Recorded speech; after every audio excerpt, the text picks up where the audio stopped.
अमरपाल मौर्य जी, मेरे सहयोगी अशोक तिवारी को आप सुन रहे थे। बीजेपी भी कम नहीं है, इसमें पूरा माइलेज ले रही है चुनाव को देखते हुए, अगड़ा पिछड़ा कर रही है, मंदिर पॉलिटिक्स कर रही है उत्तर प्रदेश की राजनीति में फिर से।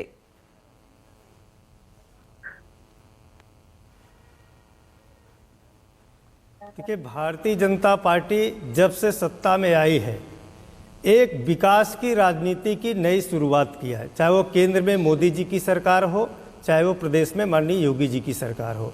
आपने देखा होगा कि अभी तक जो सपा बसपा की सरकारें रही वो जातिवाद, तुष्टीकरण, परिवारवाद, इन सब की राजनीति से उत्तर प्रदेश की जनता एकदम त्रस्त हो गई और उसमें जो है योगी जी को मुख्यमंत्री बनाने का काम किया। और हमने, हमारी सरकार ने, भारतीय जनता पार्टी की सरकार ने विकास की एक नई परिभाषा के साथ में हम समाज के बीच में जाना शुरू हुए। इसलिए इनको दर्द हुआ, क्योंकि इन्होंने गठबंधन भी करके देखा और वहां भी हारे। गठबंधन ही नहीं, परिवार के साथ में, जाति के साथ में, अलग अलग पार्टियों के साथ में सारे उपकरण करने के बाद भी भारतीय जनता पार्टी को जो है ये हरा नहीं सके, ये इनको मुंह की खानी पड़ी। और आज उत्तर प्रदेश में एक विकास की नई जो है लाइन खींच उठी हुई है। ये दलितों की बात करते हैं, ये समाजवादी पार्टी के नेता, इनके आजम खान डॉक्टर भीमराव अंबेडकर जी को भूमाफिया बोले, और उसी मंच पर अखिलेश यादव बैठ करके मुस्कुरा रहे हैं। किस प्रकार की भाषा की बात करते हैं?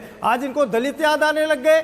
ये समाजवादी पार्टी के लोग उत्तर प्रदेश में एक अराजकता जो है फैला करके गए थे, उस अराजकता को समाप्त करने का काम माननीय योगी आदित्यनाथ जी ने किया है। और आज उत्तर प्रदेश, एक भी देखिए, माननीय मोदी जी ने एक जो लाइन सेट किया, जिन समाज के निचले स्तर के लोगों के समाज में सहभागिता राजनीतिक दृष्टि से हो या उनको जो है सरकार के लाभ की बात हो, वो सारा अगर लाभ देने की बात की योजना चलाई तो माननीय मोदी जी ने, माननीय योगी जी ने आज दलितों को, पिछड़ों को जितना लाभ की बात था एक परिवार तक सिमट के रह गया था। ये अखिलेश यादव पिछड़े वर्ग की बात करते हैं, कांग्रेस के साथ में इनका गठबंधन रहा। पिछड़े वर्ग को संवैधानिक दर्जा देने का काम देश की आजादी के 75 वर्षों में अगर किसी ने किया तो देश की मोदी सरकार ने किया। तब कहां थे पिछड़ों की बात? इनको क्यों नहीं याद आई? ये पिछड़ों का हक मारे, अपने परिवार तक। पिछड़ा का मतलब इनका होता है जो लोहिया समाजवाद की बात करते थे, ये मुलायम सिंह परिवार की बात तक सीमित रह गए।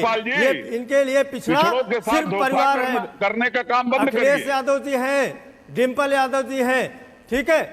पिछड़ों की, ये पिछड़ों की बात आप क्या करते हैं? परिवार की राजनीति करते हैं। आपको आपके घर में अगर कोई जन्म लेता है तो सांसद के रूप में लेता है। नहीं, अमरपाल मौर्य जी, समाजवादी पार्टी अब ये कह रही है कि जो पिछड़े और दलित हैं उत्तर प्रदेश की राजनीति में, जो अपना अहम योगदान देते हैं, उनका वोट बैंक मजबूत है, वो अब एक हो गए हैं।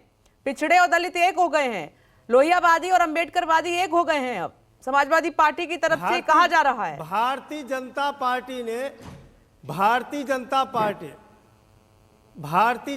पार्टी ने इन समाज को, जिनका इन्होंने शोषण किया, लंबे वर्षों तक जिनका इन्होंने शोषण किया, देश के यशस्वी प्रधानमंत्री जी ने ऐसे तबके को भी निकाल करके देश के जो है, चाहे वो शीर्ष जो है नेतृत्व का जो है स्थान हो, वहां भी बैठाने का काम किया। ये किस बात की बात करते हैं?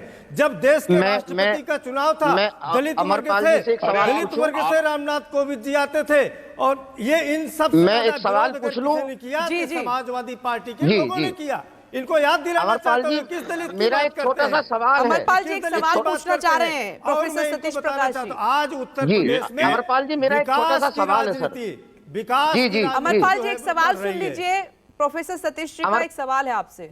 मैं अमरपाल जी, एक छोटा सा मेरा सवाल है आपसे। आप भी चूंकि पिछड़े वर्ग से आते हैं, और मैंने ये कहा कि तमाम वो लोग जो अलग अलग दलों में भी काम कर रहे हैं, चाहे वो दलित हैं या पिछड़े हैं, उनकी ये नैतिक जिम्मेदारी है, क्योंकि ये सामाजिक न्याय का मुद्दा है।